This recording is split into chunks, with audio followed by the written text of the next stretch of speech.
ફૂલછાપ ડિજિટલના અહેવાલની ફરી એકવાર ધારદાર અસર જોવા મળી છે। ગઈકાલે અમારા દ્વારા એક આ અહેવાલ વોર્ડ નંબર 1માં દૂષિત પાણીથી મચ્છરનો ઉપદ્રવ થતો હોય તે પ્રસિદ્ધ કરવામાં આવ્યો હતો। આપની સ્ક્રીન ઉપર પહેલા આપ આ અહેવાલ જોવો। તાત્કાલિક અસરથી જ્યારે આ અહેવાલ અમારા દ્વારા પ્રસિદ્ધ કરાયા બાદ મેયર અને કમિશનરના નજરે આવતા જ તેઓએ ટીમને સમય સૂચકતા જાળવી અને કહ્યું કે આપ અહીંયા વોર્ડ નંબર 1માં પહોંચી અને તાત્કાલિક કામ કરો।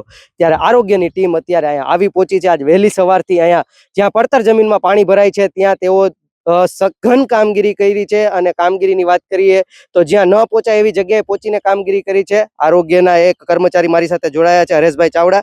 હરેશભાઈ, સવારે શું કરવામાં આવ્યું હતું? અત્યારે આપણે ગ્રાઉન્ડ ઉપર જ છીએ। જી જી અમે રાજકોટ મહાનગરપાલિકા આરોગ્ય શાખા મેલેરિયા વિભાગમાંથી અમને ઉપર ઓફિસમાંથી રહેવાસોની આ બાજુથી તમારા ફૂલછાપ અહેવાલની ફરિયાદ મળતા તાત્કાલિક અસરથી સવારથી અમારી ટીમ અહીંયા અલગ અલગ જગ્યાએ કામગીરી કરી રહી છે। આપ જોઈ શકો છો કે અહીંયા અત્યારે બહુ મોટા પાણીના ખાડાઓ ભરેલા છે।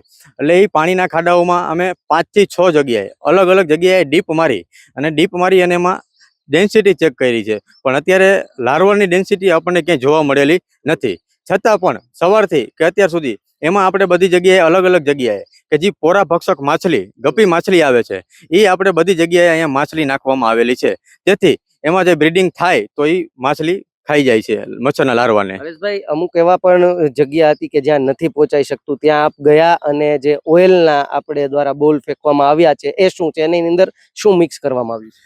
કે અમી હાઇટ્સની બાજુમાં તુલસીપત્ર એપાર્ટમેન્ટ છે। તુલસીપત્ર એપાર્ટમેન્ટની પાછળના ભાગમાં એક ખાડો ભરેલો છે અને અહીંયા આજુબાજુ ઝાડવા ને એવું બધું ઘણું બધું હતું, છતાં પણ અમારી ટીમ દ્વારા ત્યાં ઓઇલના બોલ બનાવી એમાં ઓઇલ અને એમએલઓ મિક્સ કરી અને એનું મિક્સિંગ કરી અને ઓઇલ બોલ બનાવી અને આપણે એના દ્વારા ફેંકવામાં આવેલા છે। તો એ ઓઇલ બોલ ત્યાં ફેંકવાથી એ બોલમાંથી ઓઇલ પ્રસરતું રહેશે પાણીમાં, તો એની જગ્યાએ પાણીની એક લેયર થઈ જશે એટલે જો એમાં બ્રીડિંગ હશે તો એ બ્રીડિંગ પણ મરી જશે।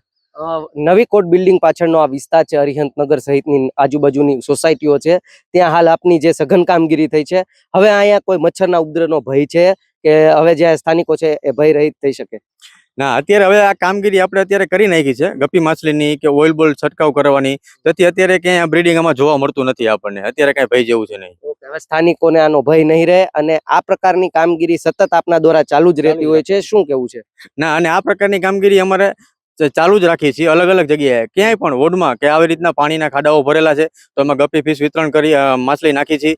અને બીજી એવી અમુક જગ્યાઓ છે કે નથી પહોંચી શકતા તો અહીંયા ઓઇલ બોલનો છંટકાવ કરવામાં આવે છે, અને અમુક એવા નાના ખાડા છે તો અહીંયા પેરાડોમેસ્ટિકની કામગીરી કે પંપથી દવા છંટકાવ કરવામાં આવે છે।